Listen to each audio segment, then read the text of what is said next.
This quiet path was part of Sharon Schuman's mourning ritual. But on Wednesday morning, this incredible woman was taken from Eugene in an instant.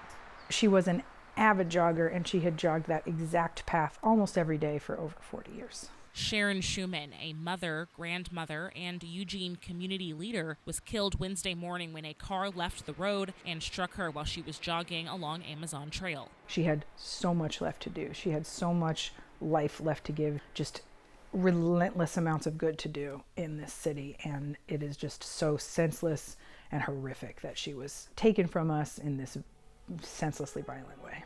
For more than 40 years, Sharon brought music to life as a violinist with Oregon Mozart Players, Eugene Opera, and chamber music Amici, where she was a founding member. She often performed at the Wildish Theater, raised money through performances for a rare disease called Fanconi anemia, and worked to pass down a love for classical music to 800 elementary school children in Cottage Grove. She was like my, almost best friend and mentor. The day before, Amici people were all gathered together with Sharon, and then at Sharon's house, Sharon was not alone at her last moment that we were there. A cultural pillar of Eugene, Sharon was a beloved force of activism, philanthropy, and education. She was an irrepressible force.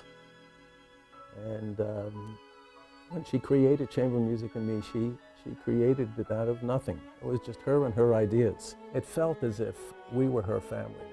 We were Sharon's family, chamber music Amici. Her legacy extended far beyond the concert hall. She taught literature at the University of Oregon nearly 20 years ago and authored a book on dialogue in a divided world. After the death of her husband, Judge David Schuman, she published a collection of his writings and helped launch a legal justice fellowship for law students in his name at the Wayne Morse Center. A few weeks ago, Sharon secured an endowment for the fellowship, ensuring its mission will continue. The fact that she was able to do that before she passed is just such a gift. And all the students that I spoke with, they just described what she gave to them as a gift, but a life-changing gift. She even found time to serve as a treasurer on Square One Village's executive committee. I think she was someone who came out of privilege, who understood that privilege gave her responsibility to give back, to make sure that others would have equal opportunities.